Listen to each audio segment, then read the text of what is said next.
Nah, tujuan pembelajaran ini adalah meyakini manfaat zikir dan doa, menghayati hikmah berzikir dan doa setelah sholat, kemudian memahami tata cara berzikir dan berdoa setelah sholat, kemudian mendemonstrasikan zikir setelah sholat, dan yang terakhir menghafalkan doa setelah sholat.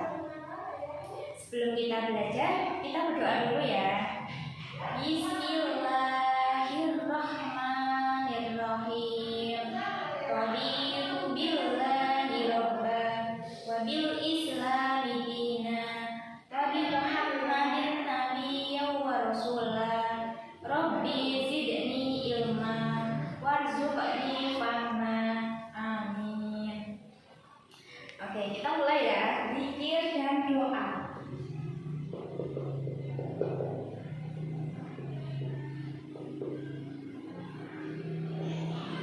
Apa sih zikir itu? Nah, zikir berasal dari bahasa Arab ya. Dzakaro yadhkuru dzikran. Artinya menyebut, mengingat, menuturkan atau merenungi. Nah, zikir setelah istilah agama berarti mengingat Allah dengan cara menyebut sifat-sifat keagungannya atau kemuliaannya, seperti membaca tasbih, tahmid, takbir, dan tahlil. Nah, dalil zikir ini apa sih? Dalil zikir itu terdapat dalam surat Al-Baqarah ayat 152. Bismillahirrahmanirrahim. Fad'uruni ad'ukum washkuruli wala takfurun. Artinya, maka ingatlah kepadaku dan akan ingat padamu. Bersyukurlah kepadaku dan janganlah kamu ingkar kepadaku. Oh ya, mengucap zikir itu harus berapa kali sehari? Nah, mengucap zikir pada dasarnya tidak dibatasi jumlah bilangannya. Demikian pula mengenai lafaz, waktu, cara, dan tempat melaksanakannya. Allah Subhanahu wa taala berfirman dalam surat Al-A'raf ayat 205. Bismillahirrahmanirrahim. Wad'ur rabbaka fi nafsika tadarruan wa khifatan wa dunal jahri minal qawli bil udwi wal asali wa la takum minal afilin. Artinya, dan ingatlah Tuhanmu dalam hatimu dengan rendah hati dan rasa takut, dan dengan tidak mengeraskan suara pada waktu pagi dan petang, dan janganlah kamu termasuk orang-orang yang lemah. Dari firman Allah tadi dalam surat Al-A'raf ayat 205, ini memuat tata cara atau adab berzikir, yaitu yang pertama, berzikir hendaknya dilakukan dengan sikap tadarruk. Apa itu tadarruk? Ya, merasa dirinya hina di hadapan Allah Subhanahu wa taala. Yang kedua, zikir dilakukan dengan rasa takut kepada Allah Subhanahu wa taala. Yang ketiga, zikir dilakukan dengan suara yang lirih. Jadi dengan suara yang lembut, lirih gitu. Enggak bersuara dengan nada tinggi. Selanjutnya, yang zikir udah selesai ya. Selanjutnya kita akan membahas doa. Secara bahasa, doa berasal dari bahasa Arab juga, yaitu da'a, yada'u, da'an.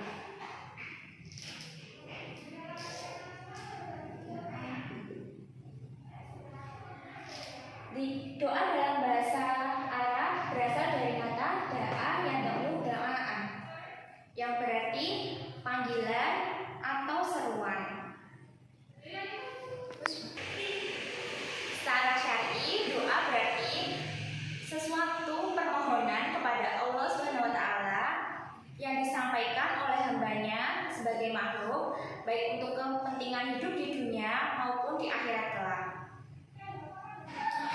Nah, dalil tentang perintah berdoa terdapat dalam surat Al-Baqarah ayat 186. Bismillahirrahmanirrahim. Wa idza sa'alaka ibadi 'anni fa inni qarib. Ujibu da'watad da'i idza da'an.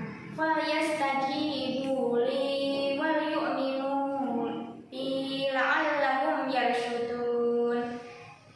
Artinya, dan apabila hamba-hambaku bertanya kepadamu, kepada Nabi Muhammad tentang aku, maka sesungguhnya aku dekat. Aku kabulkan permohonan orang yang berdoa apabila dia berdoa kepadaku. Hendaklah mereka itu memenuhi perintahku dan beriman kepadaku agar mereka memperoleh kebenaran.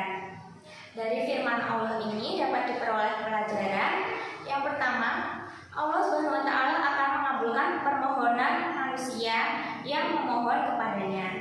Yang kedua, agar manusia berada tetap istiqomah di atas jalan yang benar dan memperoleh ridho dari Allah SWT. Manusia harus beriman dan memenuhi perintah serta menjauhi larangan Allah. Nah, bagaimana sih tata cara berdoa itu?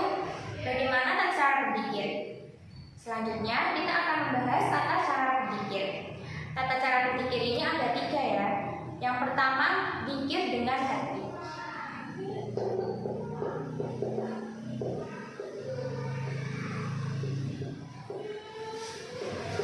Bagaimana berzikir dengan hati? Nah, zikir dengan hati dengan mencurahkan dan memusatkan pikiran serta hati pada Allah SWT untuk dihadirkan kehadiran Allah.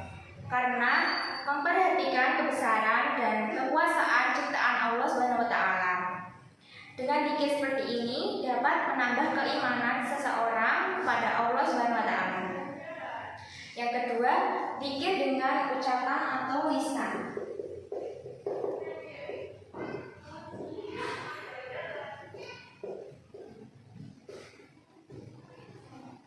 Zikir dengan ucapan yaitu berzikir dengan membaca atau menyebut nama Allah SWT dengan mengucapkan kalimat-kalimat thayyibah.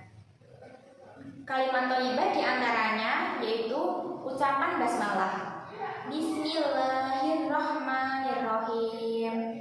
Kemudian yang kedua ucapan tahmid, Alhamdulillah. Yang ketiga ucapan takbir, Allahu Akbar. Selanjutnya ucapan tahlil, La ilaha illallah. Yang kelima ucapan istighfar, Astaghfirullahaladzim. Yang keenam ucapan tasbih, Subhanallah. Selanjutnya ucapan hauqalah, La haula wala quwwata illa billah. Yang terakhir kalimat thayyibah ini yaitu ucapan ta'awudz, A'udzu billahi minasyaitonir rajim. Nah, itu tadi udah ya, zikir dengan hati, zikir dengan ucapan. Selanjutnya zikir dengan perbuatan.